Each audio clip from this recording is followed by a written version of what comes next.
ಜೀವಕ್ರಿಯೆಗಳು ಪಾಠದಲ್ಲಿ ನೋಟ್ಸ್ನ ಫಸ್ಟ್ ಪಾರ್ಟನ್ನು ನೋಡೋಣ. ಆಲ್ರೆಡಿ ಪಾಠದ ನಾನು ಕ್ವಶನ್ ಆನ್ಸರನ್ನು ಮತ್ತು ಪಾಠದ ಮಧ್ಯದಲ್ಲಿ ಬರ್ತಕ್ಕಂಥ ಪ್ರಶ್ನೆಗಳಿಗೆ ಉತ್ತರಗಳನ್ನು ಹಾಕಿದ್ದೆ. ಸೊ SSLCಯ ಎಲ್ಲ ವಿಷಯಗಳಲ್ಲಿನೂ ಕೂಡ ನಾವು ನಿಮ್ಗೆ ಏನು ಮಾಡ್ತಾ ಇದ್ದೀವಿ ಅಂದರೆ ನೋಟ್ಸ್ಗಳನ್ನು, ಕ್ವಶನ್ ಆನ್ಸರ್ಸ್ಗಳನ್ನು, FA SA ಎಕ್ಸಾಮ್ನ ಪ್ರಶ್ನೆ ಪತ್ರಿಕೆ ಮತ್ತು ಕೀ ಉತ್ತರಗಳನ್ನು, ಸೊ ಜೊತೆಗೆ ಪಾಸಿಂಗ್ ಪ್ಯಾಕೇಜ್ ವಿಡಿಯೋಗಳು ಸಹಿತ ಇದ್ದಾವೆ. ದಯಮಾಡಿ ಅವುಗಳನ್ನು ನೋಡಿ.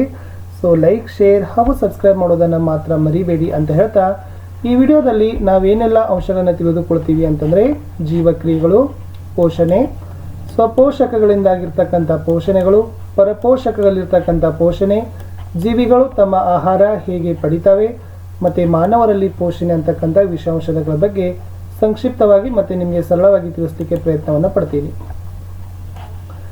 ಈ ಜೀವಿಗಳು ಚೆನ್ನಾಗಿ ವ್ಯವಸ್ಥೆಗೆ ಒಳಪಡಿಸಲ್ಪಟ್ಟ ರಚನೆಗಳೇ ಆಗಿದ್ದಾವೆ. ಅವು ಅಂಗಾಂಶಗಳನ್ನು ಹೊಂದಿದ್ದು ಈ ಅಂಗಾಂಶಗಳು ಜೀವಕೋಶಗಳನ್ನು ಹೊಂದಿರ್ತವೆ. ಅಂದರೆ ಜೀವಕೋಶಗಳು ತಮ್ಮೊಳಗೆ ಅತ್ಯಂತ ಸಣ್ಣ ಘಟಕಗಳನ್ನು ಹೊಂದಿದ್ದು ಈ ಎಲ್ಲ ರಚನೆಗಳು ಅಣುಗಳಿಂದ ಮಾಡಲ್ಪಟ್ಟಿದ್ದಾವೆ. ಇನ್ನು ಜೀವಿಗಳು ನಿರಂತರವಾಗಿ ತಮ್ಮ ರಚನೆಗಳನ್ನು ಮತ್ತೆ ದುರಸ್ತಿ ಹಾಗೂ ನಿರ್ವಹಣೆ ಮಾಡ್ತಾನೆ ಇರ್ತವೆ. ಸೊ ಇದಕ್ಕಾಗಿ ಜೀವಿಗಳಲ್ಲಿ ನಿರ್ವಹಣಾ ಪ್ರಕ್ರಿಯೆಗಳ ಅವಶ್ಯಕತೆ ಬೇಕೇ ಬೇಕು. ಜೀವಿಗಳಲ್ಲಿ ಈ ನಿರ್ವಹಣಾ ಕಾರ್ಯವನ್ನು ಜೊತೆಯಾಗಿ ನಿರ್ವಹಿಸುವ ಪ್ರಕ್ರಿಯೆಗಳನ್ನೇ ಜೀವಕ್ರಿಯೆಗಳು ಅಂತ ಕರಿತೀವಿ. ಮೋಸ್ಟ್ ಇಂಪಾರ್ಟೆಂಟ್ ಇದೆ. ಯಾವೆಲ್ಲ ಜೀವಕ್ರಿಯೆಗಳು ಬರ್ತಾವಂದರೆ ಪೋಷಣೆ, ಉಸಿರಾಟ, ಸಾಗಾಣಿಕೆ, ವಿಸರ್ಜನೆ, ನಿಯಂತ್ರಣ ಮತ್ತು ಸಹಭಾಗಿತ್ವ, ಸಂತಾನೋತ್ಪತ್ತಿ, ಬೆಳವಣಿಗೆ ಹಾಗೂ ಚಲನೆ, ಇವೆಲ್ಲ ಜೀವಕ್ರಿಯೆಗಳಿಗೆ ಉದಾಹರಣೆ ಅಂತಾನೆ ಹೇಳ್ತೀವಿ. ಅಂದರೆ ಎಲ್ಲ ಜೀವಕ್ರಿಯೆಗಳು ಪರಸ್ಪರ ಸಂಬಂಧವನ್ನು ಹೊಂದಿದಾವ ಮತ್ತು ಎಲ್ಲ ಜೀವಿಗಳಿಗೆ ಶಕ್ತಿಯ ಆಕಾರ ಕಾರ್ಬನ್. ಸೊ ಕಾರ್ಬನ್ ಆಧಾರಿತ ಇದು ನಮಗೆ ಆಹಾರದ ರೂಪದಲ್ಲಿ ಬೇಕಾಗಿದೆ. ಅಂದರೆ ನಾವು ಆಹಾರವಂತ ಕರಿತಕ್ಕಂಥ ಈ ಶಕ್ತಿ ಆಕಾರ ಅದು ಜೀವಿಯ ದೇಹದ ಹೊರಗಿನಿಂದ ದೇಹದೊಳಕ್ಕೆ ಪೋಷಣೆ ಎಂಬ ಪ್ರಕ್ರಿಯೆ ಮೂಲಕ ವರ್ಗಾವಣೆ ಆಗ್ತದೆ. ಅಂದರೆ ಹೀಗೆ ಪಡೆದಿರ್ತಕ್ಕಂಥ ಆಹಾರ ಅದು ಜೀರ್ಣಕ್ರಿಯೆಯಿಂದ ಸರಳವಾದ ಅಣುಗಳಾಗಿ ವಿಭಜನೆ ಹೊಂದುತ್ತದೆ. ಇನ್ನು ಉಸಿರಾಟ ಪ್ರಕ್ರಿಯೆ ಮೂಲಕ ದೇಹ ಆಕ್ಸಿಜನ್ನನ್ನು ಪಡೆದುಕೊಂಡು ಉತ್ಕರ್ಷಣ ಮತ್ತು ಅಪಕರ್ಷಣ ಕ್ರಿಯೆಗಳಂತಹ ಸರಣಿ ರಾಸಾಯನಿಕ ಕ್ರಿಯೆಗಳ ಸಹಾಯದಿಂದ ಈ ಜೀರ್ಣವಾದ ಆಹಾರ ಪದಾರ್ಥಗಳನ್ನು ವಿಭಜಿಸಿ ಶಕ್ತಿಯನ್ನು ಬಿಡುಗಡೆಯನ್ನು ಮಾಡ್ತವೆ ಅಂತಕ್ಕಂಥದ್ದು ಇಂಪಾರ್ಟೆಂಟ್.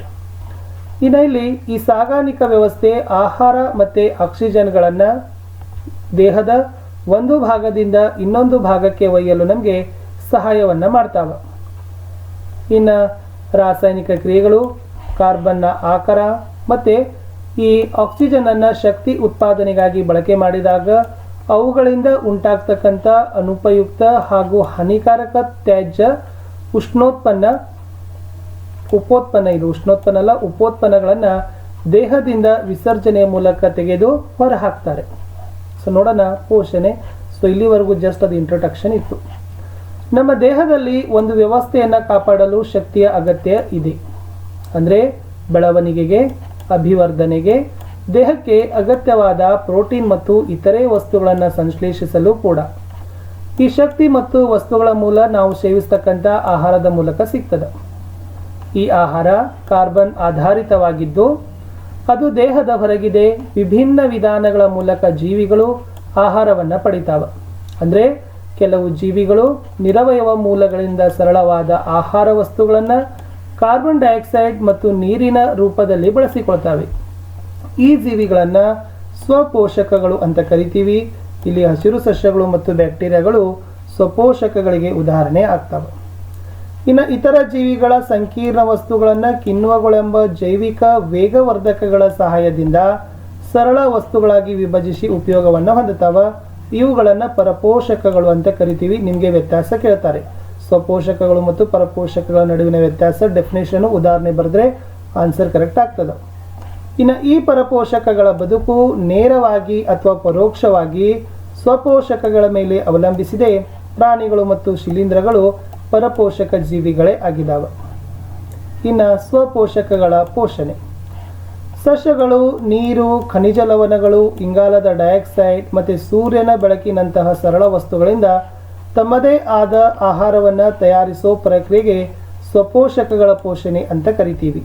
ಅಂದರೆ ಈ ಸ್ವಪೋಷಕ ಜೀವಿಗಳ ಕಾರ್ಬನ್ ಮತ್ತು ಶಕ್ತಿಯ ಅವಶ್ಯಕತೆಗಳು ದ್ಯುತಿ ಸಂಶ್ಲೇಷಣೆಯ ಮೂಲಕ ಪೂರೈಕೆ ಆಗ್ತದೆ. ಹಾಗಾದ್ರೆ ದ್ಯುತಿ ಸಂಶ್ಲೇಷಣೆ ಅಂದರೆ ಏನು? ಇದು ಕೂಡ ಮೋಸ್ಟ್ ಇಂಪಾರ್ಟೆಂಟ್ ಆಗಿರ್ತಕ್ಕಂಥ ಕನ್ಸೆಪ್ಟ್. ಈ ಸ್ವಪೋಷಕಗಳು ಕಾರ್ಬನ್ ಡೈಆಕ್ಸೈಡ್ ಮತ್ತು ನೀರಿನ ರೂಪದಲ್ಲಿ ವಸ್ತುಗಳನ್ನು ತೆಗೆದುಕೊಂಡು ಸೌರ ಬೆಳಕು ಮತ್ತು ಕ್ಲೋರೋಫಿಲ್ ಉಪಸ್ಥಿತಿಯಲ್ಲಿ ಕಾರ್ಬೋಹೈಡ್ರೇಟ್ಗಳೆಂಬ ಸಂಕೀರ್ಣ ಆಹಾರವನ್ನು ತಯಾರಿಸುವ ಪ್ರಕ್ರಿಯೆಗೆ ದ್ಯುತಿ ಸಂಶ್ಲೇಷಣೆ ಅಂತ ಕರಿತೀವಿ. ಇದು ಹೇಗಿದೆ ಅಂತ ನೋಡಿ. ಇದು ಪ್ರಕ್ರಿಯೆ 6CO2 + 12H2O. ಇಲ್ಲಿ ಕ್ಲೋರೋಫಿಲ್ ಇರ್ತದೆ ಎಲ್ಲೆಲ್ಲಿ, ಇಲ್ಲಿ ಸೂರ್ಯನಿಂದ ಬೆಳಕು ಬರ್ತದೆ. ಆವಾಗ ಇದು C6H12O6 + 6O2 + 6H2 ಅಂತಕ್ಕಂಥದ್ದು ಬರ್ತದೆ. ಇದು ಭಾಳ ಇಂಪಾರ್ಟೆಂಟ್ ಅದ. ದ್ಯುತಿ ಸಂಶ್ಲೇಷಣೆಯ ಅರ್ಥ ಮತ್ತು ಸಮೀಕರಣ ನೀವು ಬಹೆಟ್ ಹಾಕಲೇಬೇಕು. ಇಲ್ಲಿ ತಯಾರಾದ ಕಾರ್ಬೋಹೈಡ್ರೇಟ್ ಸಸ್ಯಗಳಲ್ಲಿ ಶಕ್ತಿ ಪೂರೈಸಲಿಕ್ಕೆ ಬಳಕೆ ಮಾಡ್ತಾರೆ. ತಕ್ಷಣದಲ್ಲಿ ಬಳಕೆಯಾದ ಕಾರ್ಬೋಹೈಡ್ರೇಟ್ಗಳು ಪಿಷ್ಟದ ರೂಪದಲ್ಲಿ ಸಂಗ್ರಹ ಆಗ್ತದೆ. ಇನ್ನು ಈ ಪಿಷ್ಟ ಆಂತರಿಕ ಶಕ್ತಿ ಸಂಗ್ರಾಹಕವಾಗಿ ಮತ್ತು ಸಸ್ಯಕ್ಕೆ ಅಗತ್ಯವಾದಾಗ ಬಳಕೆ ಆಗ್ತದೆ.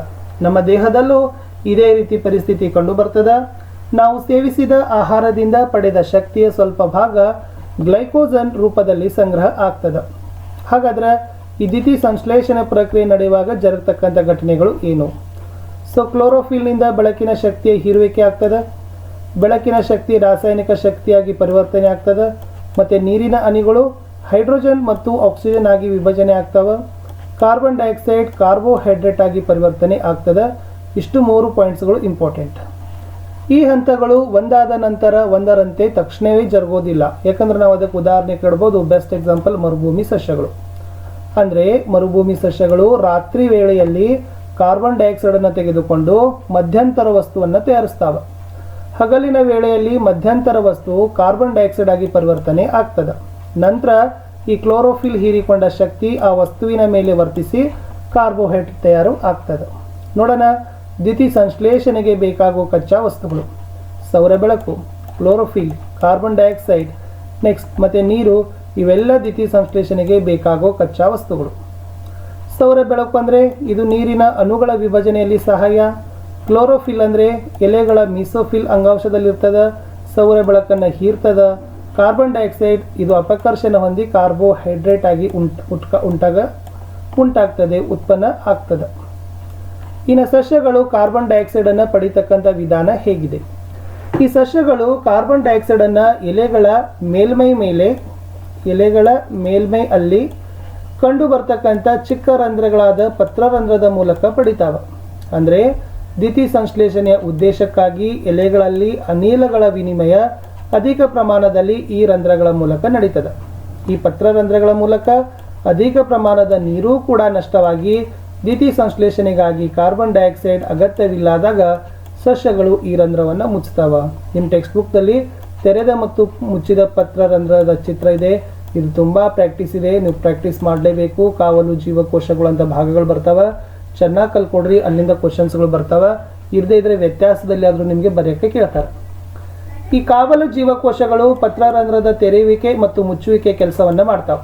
ಅಂದರೆ ಕಾವಲು ಜೀವಕೋಶದೊಳಗೆ ನೀರು ಪ್ರವೇಶಿಸಿದಾಗ ಉಬ್ಬುತ್ತವ, ಪತ್ರರಂಧ್ರ ತೆರೆಯಲಿಕ್ಕೆ ಸಹಕಾರಿಯಾಗ್ತದೆ. ಅದೇ ರೀತಿ ಕಾವಲು ಜೀವಕೋಶಗಳು ಮುದುಡಿದಾಗ ಈ ಪತ್ರರಂಧ್ರಗಳು ಮುಚ್ಚಿಕೊಳ್ತಾವೆ. ಇನ್ನು ಅನಿಲಗಳ ವಿನಿಮಯ ಅದು ಕಾಂಡ, ಬೇರು ಮತ್ತು ಎಲೆಗಳ ಮೇಲ್ಮೈ ಅಲ್ಲಿ ಕೂಡ ಜರುಗ್ತದೆ. ನೀರು ನೋಡೋಣ. ಅಂದರೆ ಈ ದ್ಯುತಿ ಸಂಶ್ಲೇಷಣೆ ಕ್ರಿಯೆಗೆ ಬಳಕೆಯಾಗ್ತಕ್ಕಂಥ ನೀರನ್ನು ಭೂಸಸ್ಯಗಳು ಮಣ್ಣಿನಿಂದ ಬೇರುಗಳ ಮೂಲಕ ಪಡಿತಾವೆ. ಈ ಸಸ್ಯಗಳಿಗೆ ತಮ್ಮ ದೇಹ ನಿರ್ಮಾಣಕ್ಕಾಗಿ ಇತರ ಕಚ್ಚಾ ವಸ್ತುಗಳಾದ ನೈಟ್ರೋಜನ್, ಫಾಸ್ಫರಸ್, ಕಬ್ಬಿಣ ಮತ್ತು ಮೆಗ್ನೀಸಿಯಂಗಳ ಅವಶ್ಯಕತೆ ಇದೆ. ಈ ವಸ್ತುಗಳು ಸಹಿತ ಮಣ್ಣಿನಿಂದ ಪಡಿತಾರೆ. ಇನ್ನು ನೈಟ್ರೋಜನ್ ಅಂದರೆ ಇದು ಅವಶ್ಯಕ ಧಾತು. ಇದು ಪ್ರೋಟೀನ್ ಮತ್ತು ಇತರ ವಸ್ತುಗಳ ಸಂಶ್ಲೇಷಣೆಯಲ್ಲಿ ಬಳಸಲ್ಪಡ್ತದೆ. ಇದನ್ನು ನಿರವಯವ ನೈಟ್ರೇಟ್ ಅಥವಾ ನೈಟ್ರೇಟ್ಗಳ ರೂಪದಲ್ಲಿ ಪಡಿತೀವಿ. ಅಥವಾ ಇದನ್ನು ವಾತಾವರಣದ ನೈಟ್ರೋಜನನ್ನು ಬಳಸಿಕೊಂಡು ಈ ಬ್ಯಾಕ್ಟೀರಿಯಾಗಳು ತಯಾರಿಸಿದ ಸಾವಯವ ಸಂಯುಕ್ತಗಳ ರೂಪದಲ್ಲಿ ಪಡಿತೀವಿ. ಇನ್ನು ಪರಪೋಷಕಗಳ ಪೋಷಣೆಯನ್ನು ನೋಡೋಣ. ಇಲ್ಲಿ ಪ್ರತಿ ಜೀವಿಯು ತನ್ನ ಪರಿಸರಕ್ಕೆ ಹೊಂದಿಕೊಂಡಿರ್ತದೆ. ಪೋಷಣೆಯ ವಿಧ, ಆಹಾರ ಪದಾರ್ಥಗಳ ಲಭ್ಯತೆ ಮತ್ತು ವಿಧ, ಜೀವಿಯಿಂದ ಆಹಾರ ಹೇಗೆ ಪಡೆದುಕೊಳ್ಳಲ್ಪಡ್ತದೆ ಎಂಬುದನ್ನು ಆಧಾರದಲ್ಲಿ ಇರ್ತದೆ. ಹಾಗಾದರೆ ಈ ಜೀವಿಯು ಆಹಾರವನ್ನು ಸೇವಿಸಿ ಬಳಸೋ ವಿಧಾನಗಳು ಹೇಗೆ? ಮೊದಲೇದು ಹೇಳಿದ್ದಾರೆ, ಕೆಲವು ಜೀವಿಗಳು ಆಹಾರ ವಸ್ತುಗಳನ್ನು ದೇಹದ ಹೊರಗೆ ವಿಭಜಿಸಿ ನಂತರ ಅದನ್ನು ಹೀರ್ತಾವೆ.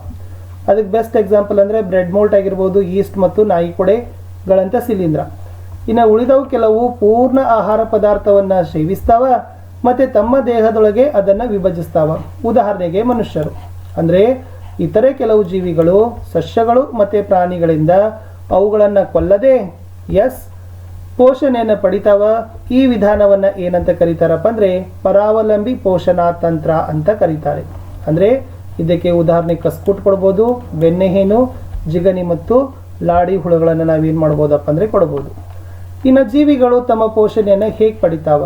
ಮೊದಲಿಗೆ ನೋಡೋಣ ಏಕಕೋಶಗಳಲ್ಲಿ ಪೋಷಣೆ ಹೇಗಿದೆ. ಅಂದರೆ ಈ ಏಕಕೋಶ ಜೀವಿಗಳಲ್ಲಿ ಆಹಾರ ಸಂಪೂರ್ಣ ಮೇಲ್ಮೈಯಿಂದ ಒಳ ತೆಗೆದುಕೊಳ್ಳಲ್ಪಡ್ತದೆ. ಸೊ ಅಮೀಬಾದಲ್ಲಿ ಪೋಷಣೆ ನಡೀತಕ್ಕಂಥ ಪದ್ಧತಿ ಏನದ ಅಂದ್ರೆ ಅಮೀಬಾ ಈ ತಾತ್ಕಾಲಿಕ ಬೆರಳಿನಂಥ ಜೀವಕೋಶದ ಮೇಲ್ಮೈ ಹೊರಚಾಚಿ ಅವುಗಳನ್ನು ಬಳಸಿ ಆಹಾರ ಒಳ ತೆಗೆದುಕೊಳ್ತದೆ. ಆಮೇಲೆ ಈ ರಚನೆಗಳೇ ಆಹಾರ ಕಣಗಳನ್ನು ಆವರಿಸಿ ಬೆಸೆದು ಆಹಾರ ರಸದಾನಿ ಉಂಟು ಮಾಡ್ತಾವೆ. ಇನ್ನು ಈ ಆಹಾರ ರಸದಾನಿಯೊಳಗೆ ಸಂಕೀರ್ಣ ಆಹಾರ ಪದಾರ್ಥಗಳು ವಿಭಜನೆ ಆಗ್ತಾವ, ಸರಳ ಆಹಾರ ಪದಾರ್ಥಗಳಾಗಿ ಬಳಕೆ ಆಗ್ತಾವ. ನಂತರ ಅವು ಕೋಶದ್ರವ್ಯಕ್ಕೆ ವಿಸ್ತರಣೆ ಆಗ್ತಾವ. ಜೀರ್ಣವಾಗದೆ ಉಳಿದ ಪದಾರ್ಥಗಳು ಈ ಜೀವಕೋಶದ ಮೇಲ್ಮೈಗೆ ಚಲಿಸಿ ಹೊರಹಾಕ್ತಾವ.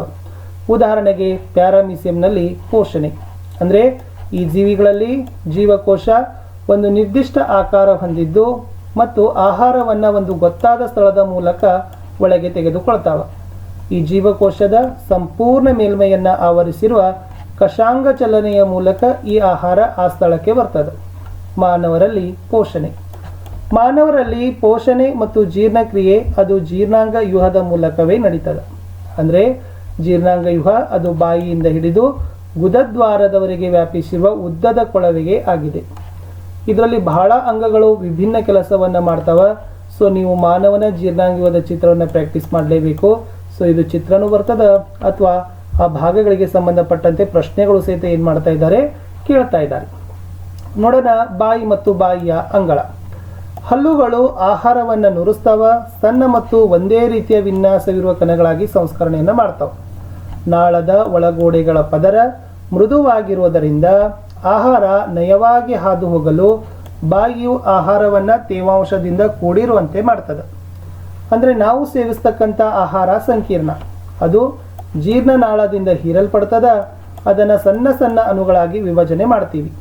ಅಂದರೆ ಇದನ್ನೇ ನಾವು ಜೈವಿಕ ವೇಗವರ್ಧಕಗಳಂತ ಕರೀತಕ್ಕಂಥ ಕಿಣ್ವಗಳ ಸಹಾಯದಿಂದ ಮಾಡ್ತಾರೆ. ಇನ್ನು ಲಾಲಾರಸ ಗ್ರಂಥಿಗಳು ಲಾಲಾರಸ ಅಂತಕ್ಕಂಥ ದ್ರವವನ್ನು ಸ್ರವಿಸ್ತಾವೆ. ಈ ಲಾಲಾರಸದ ಅಮೈಲಸ್ ಎಂಬ ಕಿಣ್ವವನ್ನು ಹೊಂದಿದ್ದು ಅದು ಪಿಷ್ಟ ಎಂಬ ಸಂಕೀರ್ಣ ಅಣುವನ್ನು ವಿಭಜಿಸಿ ಸಕ್ಕರೆಯನ್ನು ಬಿಡುಗಡೆಯನ್ನು ಮಾಡ್ತದೆ. ಈ ಆಹಾರ ಆ ಲಾಲಾರಸದೊಂದಿಗೆ ಚೆನ್ನಾಗಿ ಮಿಶ್ರಣಗೊಂಡು ಸ್ನಾಯುವಿನಿಂದಾದ ನಾಲಿಗೆಯ ಸಹಾಯದಿಂದ ಮೆಲ್ಲುವಾಗ ಬಾಯಿಯ ತುಂಬ ಚಲಿಸ್ತದೆ. ಜೀರ್ಣನಾಳದ ಒಳಸ್ತರಿ ಸ್ನಾಯುಗಳನ್ನು ಹೊಂದಿರ್ತವೆ.